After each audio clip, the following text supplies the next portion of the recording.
स्वागत है आपका हमारे YouTube चैनल एग्जामस्टर लर्न बेटर पे।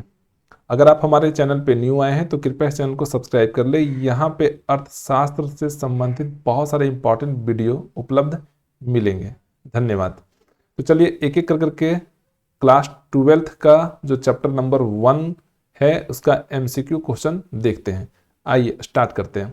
पहला क्वेश्चन लिखता है, व्यष्टि अर्थशास्त्र में सम्मिलित होते हैं व्यक्तिगत इकाई, छोटे छोटे चर, व्यक्तिगत मूल्य निर्धारण और उपर्युक्त सभी। तो इसका सही आंसर होगा व्यक्तिगत इकाई। क्वेश्चन नंबर 2 देखते हैं, उपभोक्ता व्यवहार का अध्ययन किया जाता है। उपभोक्ता व्यवहार का अध्ययन किया जाता है सूक्ष्म अर्थशास्त्र में, आय विश्लेषण में, समष्टि अर्थशास्त्र में और उपर्युक्त में से कोई नहीं। तो इसका सही आंसर है वो होगा आपका सूक्ष्म अर्थशास्त्र में। क्वेश्चन नंबर 3 की ओर आते हैं। यहां लिखता है, व्यष्टि अर्थशास्त्र के अंतर्गत निम्न में किसका अध्ययन किया जाता है। व्यष्टि अर्थशास्त्र के अंतर्गत निम्न में किसका अध्ययन किया जाता है। व्यक्तिगत इकाई का, आर्थिक समग्र का, राष्ट्रीय आय का और उपयुक्त में से कोई नहीं। तो इसका आंसर होगा व्यक्तिगत इकाई का। समष्टि अर्थशास्त्र के अंतर्गत निम्न में किसका अध्ययन किया जाता है। राष्ट्रीय आय, पूर्ण रोजगार, कुल उत्पादन और उपर्युक्त सभी। तो इसका सही आंसर होगा उपर्युक्त सभी। आइए क्वेश्चन नंबर 5 पे आते हैं। व्यष्टि अर्थशास्त्र की शाखाएं कौन सी है। वस्तु कीमत निर्धारण, साधन कीमत निर्धारण, आर्थिक कल्याण और उपर्युक्त सभी। तो इसका सही आंसर होगा उपर्युक्त सभी। क्वेश्चन नंबर 6 की ओर आते हैं। उत्पादन के निम्न में कौन से साधन है। भूमि, श्रम, पूंजी और उपर्युक्त सभी। तो आपको पता है भूमि, श्रम और पूंजी ये तीनों होते हैं, इसलिए इसका आंसर होगा उपर्युक्त सभी। माइक्रो, जिसका अर्थ होता है छोटा, निम्न में कौन सा शब्द है। अरबी, ग्रीक, जर्मन और अंग्रेजी। तो इसका सही आंसर है वो होगा आपका ग्रीक। ठीक है। आर्थिक क्रियाओं के अध्ययन के संदर्भ में अर्थशास्त्र को दो शाखाओं व्यष्टि और समष्टि में निम्न में किसने विभाजित किया। मतलब अर्थशास्त्र को दो शाखाओं में किसने बांटा था। मार्शल, रिकॉर्ड, रैगनर, फ्रिस और इनमें से कोई नहीं। तो इसका सही आंसर होगा रैगनर, फ्रिस। किसने कहा कि अर्थशास्त्र धन का विज्ञान है। मार्शल, रॉबिन, एडम स्मिथ और जेके मेहता। तो आपको पता है इसका आंसर क्या होगा, एडम स्मिथ। क्वेश्चन नंबर 10 की ओर आते हैं। सीमित साधन एवं असीमित आवश्यकताओं का विचार किसने दिया। एडम स्मिथ, मार्शल, उसके बाद है रॉबिन्स और सैमुअल्सन। तो इसका सही आंसर होगा रॉबिन्स। ठीक है।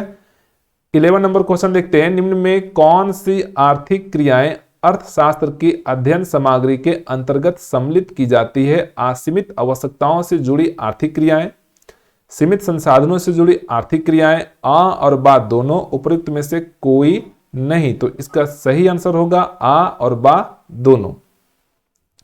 अर्थशास्त्र के जनक कौन थे। जे बी से, मल्थस, एडम स्मिथ और जॉन रॉबिन्स। तो इसका सही आंसर होगा एडम स्मिथ। अर्थशास्त्र की कल्याण संबंधी परिभाषा के जन्मदाता थे एडम स्मिथ, मार्शल, रॉबिन्स और सैमुअल्सन। तो इसका सही आंसर होगा मार्शल। ठीक है। सबसे पहले माइक्रो शब्द का प्रयोग करने वाले हैं मार्शल, बाल्डिंग, केंज और रैगनर, फ्रिस। तो इसका सही आंसर होगा रैगनर, फ्रिस। क्वेश्चन नंबर 15 देखते हैं। इसके द्वारा अर्थशास्त्र मानव कल्याण का विज्ञान है। A Marshall, Paul Samuelson, J S Mill और एडम स्मिथ। तो इसका सही आंसर होगा ए मार्शल। निम्नलिखित में कौन उत्पत्ति का साधन नहीं है। भूमि, श्रम, मुद्रा और पूंजी। तो इसका सही आंसर होगा आपका मुद्रा।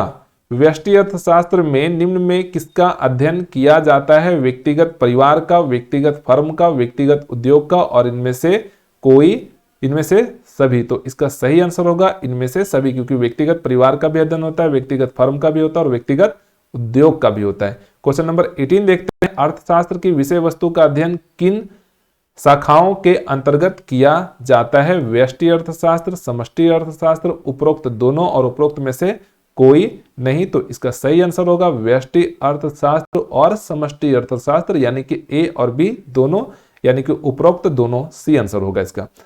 19 नंबर क्वेश्चन में क्या लिखता है। निम्न अर्थशास्त्री में से कौन कल्याणवादी विचारधारा के नहीं है। जेबी से, मार्शल, पिगू और कैनन। इसका सही आंसर होगा जे बी से। क्वेश्चन नंबर 20 देखते हैं। किसने कहा अर्थशास्त्र कभी वास्तविक विज्ञान होता है और कभी आदर्श विज्ञान। मार्शल, फ्रेडमैन, कीन्स और इनमें से कोई नहीं। तो इसका सही आंसर होगा फ्रेडमैन। तो ये हम लोग देख चुके हैं चैप्टर नंबर 1 का कंप्लीट एमसीक्यू। अगर आपको हमारी वीडियो अच्छी लगी हो तो आप अपने फ्रेंड्स के साथ शेयर करिए, लाइक करिए और अगर कोई डाउट है तो कमेंट जरूर करिए। धन्यवाद।